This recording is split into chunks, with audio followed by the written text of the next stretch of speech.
Okay, so I'm going to talk to you about our 10-day cruise, our 10-day holiday to the Maldives, which includes a 7-night wildlife cruise. And just so you can get your bearings, the Maldives are off the southern tip of India.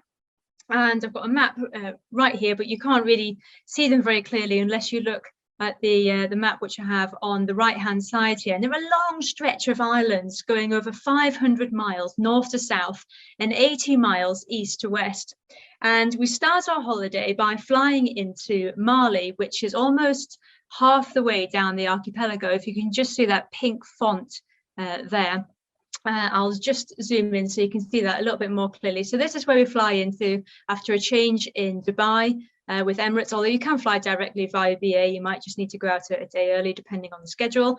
And then we hop on board our pre-arranged speedboat taxi, which takes 15 minutes just to get us to our island resort of Bandos, which is where we'll stay for a full day. And welcome to paradise. This is a gorgeous, tranquil island, and we'll stay here. We get here at about 9 o'clock in the morning, and we don't leave until 1 o'clock in the afternoon the next day. So we've got over a day here to just completely relax and lose ourselves in the wonderful warmth of the tropics. You can recline in a hammock with a cocktail, listening to the sounds of the waves on the beach, and just spend the afternoon snorkeling. It really is absolutely idyllic. And the island is very small, as you can see from the aerial view of it here, with only 3 or 4 restaurants and a very nice cafe. And you can walk around the whole thing in half an hour. And whilst strolling around the island, you can keep an eye out for its resident bird life. Now, the Maldives isn't renowned for its bird watching, mainly because there's just not a great diversity of suitable habitats. But about 180 species of birds have been recorded on the islands so far. And whilst at Bandos, we can expect to see Asian coals. This is the bird I've got pictured here. These are incredibly common throughout Asia, but just the sound of them calling in the morning nonetheless just fills you with a warm feeling of being in the tropics. And scurrying about the leaf litter in the undergrowth are white-breasted water hens, and we'll often see fruit bats flying amongst the palms and squabbling amongst one another as they hang on the branches and try to re-enter their roosts, and they'll fly about during the day. It's quite a strange sight when you're snorkeling, just to look up and see an enormous fruit bat flying over your head, toing and froing from palm trees. And after a day relaxing on the island of Bandos, we'll have dinner together at the Sea Breeze Cafe, which is what I have pictured here in the top right. And we can enjoy looking at the gorgeous black-tip reef sharks, which you can see from the terrace, just looking over the fence there. And this is a black-tip reef shark on my photo bottom right. And they're totally harmless, to humans at least, and they're really small. And to be honest, I just think absolutely adorable. They're only maybe about a foot long or a couple of feet long, depending on the age of them. And they just swim around doing very peacefully and slowly in the gentle, warm areas of the shallows, and this is a sort of nursery for them. And bottom left, we've got a classic view of the snorkeling that we might be able to see around the reef. And after a day of relaxing on Bandos, we'll then board our boat, and this is where the cruise starts. We'll board the MV Kiana, which is our home for the next week, and she has 8 cabins, and we take just 15 Naturetrek clients on this vessel, and you can see images of the cabins there, and also the bar area. And there's two boats in that main image. There's actually 3. There's a tiny dinghy coming off the back of the main boat, but that second smaller boat further to the left is a Doni, which is a traditional Maldivian boat, and that will accompany us for the entire cruise. And this is vital to run us onto the reef so that we can do our snorkels. And a typical day in the Maldives, well, it's all just wonderfully civilized. It goes without saying that everything is optional, so you don't have to do anything that you don't want to do. But a typical day would involve us getting up at about 6:30 and having tea and coffee and a biscuit at about 7 o'clock, and it's lovely and warm. The sun is already up, and then by 7:30 we'll be snorkeling, go out for an hour, and then when we come back on board, the smells of cooking breakfast will be wafting from the galley, and we can have a full hot breakfast, and then we get underway, and we move out into deeper water, and we'll spend the full day looking for cetaceans. So we move out from the atolls and go into deeper water, trying to find dolphins and whales. So we spend the whole day looking for cetaceans, and then we'll anchor in a lagoon at around 4:30, where we'll go snorkeling again. And then at 7 o'clock, an evening talk, followed by a lovely dinner and much chatter in the bar over the sightings that we've had that day. And this is us going out on a snorkel, and this is our private donie, so that small boat that I showed you in that photograph just a minute ago. And we can keep all of our fins and our snorkel gear on this boat, which is great. And then we don't have to cart it back and forth onto the boat and into our cabins and getting it wet and things like that. We each have our own crates, so we can just dump all of our things into there when we have finished our snorkel. And the crew on board, it has its own crew, are wonderful at looking after us, and it has a nice little ladder that we can just climb up, and we're away again. So it's brilliant. And then when we go snorkeling, we are just transported into a whole other world underneath the waves. Now, often people have a familiarity with birds and other wildlife when they travel to other countries, but I find most of the time for our guests on these cruises, the fish really are a whole new world for them, and we're kept really entertained every day by just looking through the different photographs that we've taken, or just simply being mesmerized as we're floating over the reefs out for a snorkel. And the sheer diversity and number of species is really quite incredible. There are hundreds, but I'll just quickly show some of the highlights that we could expect to see during a day's snorkel. There's a raccoon butterfly fish here, one of my favorite butterfly fish. You can see why it's called a raccoon butterfly fish from its black and white mask that it has over its face there. And this is the Maldives anemone fish. This is an endemic. And is actually also known as the Blackfoot anemone fish. You can just see its black fins, which it has on the base of its underside there. And as its name suggests, it lives in anemones. So this is an anemone in the foreground here. It's actually just got its muscular foot covering its tentacles, so you can't see them clearly. This is one of my favorite fish to see out while we're snorkeling. This is a regal angelfish, absolutely stunning fish, and they can be quite inquisitive and don't mind coming up to cameras sometimes, which I really enjoy the thrill of just trying to take photographs of them. And the numbers of different species of parrotfish that we see there can be really quite mind-blowing and very difficult to keep up with, because similar to birds, they have well, different plumages, I suppose you could say. The fish change completely depending on what age they are, whether they're juveniles, whether they're males and females. This is a bicolor parrotfish here in its initial phase, but then you have a bicolor parrotfish here, which is in its terminal phase, and it can just be totally mind-blowing trying to get your head around what you think are two totally different even species of fish. And then when we go over our photographs in the evening, myself and my co-leader Chaz Anderson, who's the world leading authority on Maldivian reef fish, will be going through our photographs, and we can correctly identify things for you and realize that these are the same fish here, which is just astonishing. One of my favorite fish also is the clown triggerfish, although when I was there 10 days ago, one of my clients took to calling it the crazy paving fish because of its white spots on its tummy. Fascinating fish, really, really stunning. And it's not just fish either. We have a hawksbill turtle here, and we'll hope to see several of the hawksbill turtles during the week. We can see green turtles as well, olive ridleys. And when I was there, I got back just about 10 days ago. I spent a week out there. I see more of these critically endangered turtles than I've ever seen on a cruise before. So hopefully their numbers are on the increase. And interestingly, of all the species who have suffered during the pandemic due to people losing their jobs and sadly poaching wildlife, turtles may actually have benefited from the pandemic because they've benefited from beaches not being disturbed, so they've had a booster season for nesting. So we may see the benefit of the pandemic in a few years' time with turtle populations. And this is a typical Maldivian breakfast. So this is a roti, a bread with shredded tuna, coconut and onion. Don't worry, if tuna isn't your thing for breakfast, then they do have cereals, beans, toast and eggs made to order, however you like them as well, and loads of fresh fruit. By the shed loads, they have a lot of fruit on board. And once we've had our breakfast, we'll move out into deeper water and we set up camp for the day looking for whales and dolphins. And this is our whale watching spot here, all on the top deck, and everyone is welcome to join me. The more eyes, the better, as far as I'm concerned.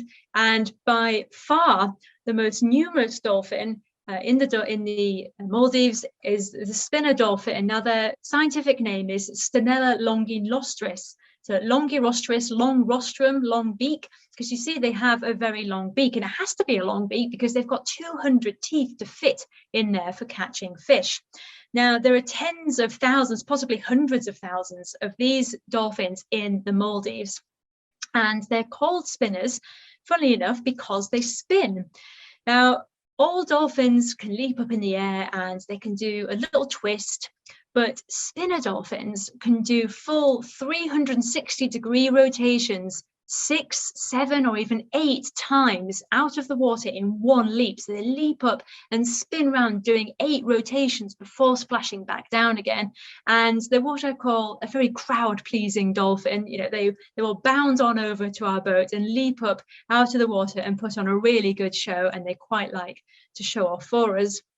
And why do they do this? Well, we don't know, but there are some theories. One is that if you leap up and you make a nice big splash, then you create a big cloud of bubbles in the water. And this is very easy for other dolphins to echolocate on because air reflects their sonar very well. So it shares their location if they're wanting to communicate with other members of the pod. But there's a problem with that theory because you don't have to spin to make a nice big cloud of air bubbles. You could just leap up out of the water and crash back down again. And it's really energetic behavior. You get tired just watching them doing it. And you don't expend energy in nature unless you have to. But from studying photographs of spinning spinner dolphins, a disproportionate amount of them have parasites on them, such as remoras. So this is a photograph I took of a young spinner dolphin. And this is mid-spin, and I froze it here. And remoras will cling on to cetaceans and fish and whales and turtles and things. So I've got a photograph here of, this is actually the tail of a sperm whale. The sperm whale is swimming away. I didn't take this photograph. This is just for illustration purposes. And you can see all the remoras which are clinging onto its tail, and they're really difficult to get rid of if you have one sticking onto you. They're very slippery and they're not particularly nice. You might be able to put up with one if it's on your tail or on your side, but if you get one over your eye or over your blowhole, then it's a really serious business. So what you want to do if you're a spinner dolphin is leap up out of the water and whiz it off really quickly, catch it unawares, and then you can flick it off into the water. And it's been estimated that the centrifugal force of these spins is up to 7G, so 7 times the force of gravity. And if you can catch these remoras off guard, then you'll do a good job at whizzing it off. And sure enough, when I looked through the photographs of this dolphin, I saw a remora was on its belly, on its underside. And they will come over to us in large groups. We'll maybe have 100 or so around the boat, and they will bow ride with us. And you can see they have these dark capes on their, what we call a dorsal cape on their bodies. And you can see that also here, so it's that dark pigmented skin. And this is so they don't get sunburn, because they are in the tropics, we're really close to the equator, and they would burn their skin if they didn't have this. Now, other dolphins that we can see, now, you might think, well, these look absolutely identical. Well, these are pantropical spotted dolphins. And really difficultly and frustratingly, the last thing you look for with spotted dolphins are the spots. These dolphins are actually named by researchers in the Bahamas, where the dolphins there are particularly spotty, but these ones don't have a huge amount of spots. What we look out for is the white tip on the beak. That gives them away, and they have a slightly broader dorsal cape than the spinner dolphins. But this is a photograph that I took at the end of last week, and you can see the spots on its belly here. And they do this very characteristic half jump. Unlike the spinner dolphins, they'll come halfway out of the water full of good intentions and look like they're about to do a really impressive jump, and then they just get up, they give up halfway through, and then they'll just belly flop back down again into the water. Striped dolphins as well are possible, and we had a group of them around the boat last week. Risso's dolphin, a very distinguishable dolphin with its white marks. When they scratch one another, when they fight, when they play, their scratches heal white. So if you have an old male, they are almost all white, and you can age the Risso's dolphins with quite a degree of accuracy by using this. We may see larger species as well, such as a sperm whale. Now, sperm whales are deep sea divers, and they'll hold their breath for up to, well, about 40 minutes typically, but up to 90 minutes for a big male. And they'll dive to depths of 2,000 meters where they feed on squid. And sperm whales are incredible animals. They're the loudest animals on Earth. And it's said that if a diver, a scuba diver, is clicked at by a sperm whale, it's like being kicked in the chest by a horse. Absolutely phenomenal. And these animals are just made for deep sea diving. If they didn't have to surface to breathe, then they wouldn't at all. And they've got a classic bushy angled blow, which comes out at 45 degrees to their body, and it goes off to the left because their nostril is on the left of their head. Pilot whales are possible too. You can get short-finned and long-finned pilot whales, typically short-finned in the Maldives. Now, a highlight of a trip to the Maldives is surely seeing manta rays and hopefully swimming with them as well. And swimming with these absolutely incredible animals is an experience that I'll never forget. Even though I've done it several times, it always gets the heart pounding and racing. And on most of my trips, we've swum with them. And on one of my trips, where we set up lights at the back of our boat at night to try and attract plankton and anything else that might come along to feed on the plankton. And when I was out there a couple of years ago, I was in the middle of a very interesting talk to the group all about salmon farming, when we heard the call from the back of the boat saying manta, manta, manta, and my whole group just stampeded past me without any thought of consideration whatsoever or any hesitation. And went straight outside to see what was going on. It's the first time I've been upstaged by a manta ray, but I was very happy to be done so. And I went outside to see what was going on, and we had 2 manta rays at the back of the boat. And I yelled to everyone, "Oh, get your cameras, enjoy the moment. They might not be here for very long. They might be gone in seconds." Well, 4 hours later, the manta rays were still with us, and they were still rolling around at the back of the boat, and they were doing what we call barrel rolling. So they were just rolling round and round in circles, collecting all of the plankton in their mouths. And it was an unbelievable experience. And they have unique spots on their belly, and we could actually take photographs of the undersides of these manta rays and upload them to the Manta Trust app on our phones, and we could learn a little bit about the manta rays. So one of the manta rays we had was called Jakim, and had been seen in that lagoon regularly, and was a regular in that part of the atoll. And the other one, which is photographed here rather wonderfully, was called Kevin, and he was a newcomer to the lagoon and not been seen here before. So welcome, Kevin.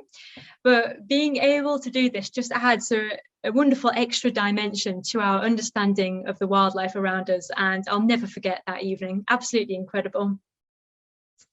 We may see larger beasts as well. There's the world's largest fish, which inhabits the Maldives. This is, of course, the whale shark, getting up to 12 meters. It's not a regular sighting on our trips, but it is possible. And black-naped terns, too, we'll see them frequently out at sea. Also Saunders terns, great crested and lesser crested terns. I took this photograph of a white-tailed tropic bird halfway through the cruise last week or 2 weeks ago. Lesser frigate bird as well. And just before I finish, I just want to explain and elaborate on how atolls are actually formed, because I showed you that map at the beginning of the presentation, which is this long string of atolls, 26 atolls over 1,000 islands. And they're quite fascinating, really, as to how they're formed. And the word atoll comes from Dhawehi, which is the Maldivian language, and it's the only word of Dhawehi which we use in English, and it means a ring-shaped coral reef. So we have Mali here on the map, which you can just see. And these are atolls here, and coral has to grow just under the surface of the sea, and it needs light. It's an animal, but it relies on light to grow. So it's really limited to the upper water column of where it can be. And there's been lots of theories about how atolls have formed. And the closest one was several hundred years ago, where it was suggested that, well, what if a volcano erupted from the seabed and then kept erupting up and up, and it stopped just below the surface? And then you could have an atoll and coral could colonize it. And this sounds very good. And that may happen once or twice at a push, but there are over 400 atolls in the world. So the odds of this happening 400 times are very slim. But then none other than our fantastic, very own Charles Darwin proposed the theory of how these isolated rings known as atolls formed. And he suggested, well, what if they grew around extinct volcanoes, which were sinking into the sea? And this is spot on. The corals need to grow in shallow, well-lit waters. The seafloor is falling beneath them, and the corals can keep up with the pace at which the volcanoes are sinking. And this is how you get these coral reefs formed. And this theory was proved in the 1950s when scientists bored through an atoll in the Pacific Ocean and found volcanic rocks lying underneath the coral. So, as is tradition, I'll leave you on a lovely Maldivian sunset. Thank you very much for listening.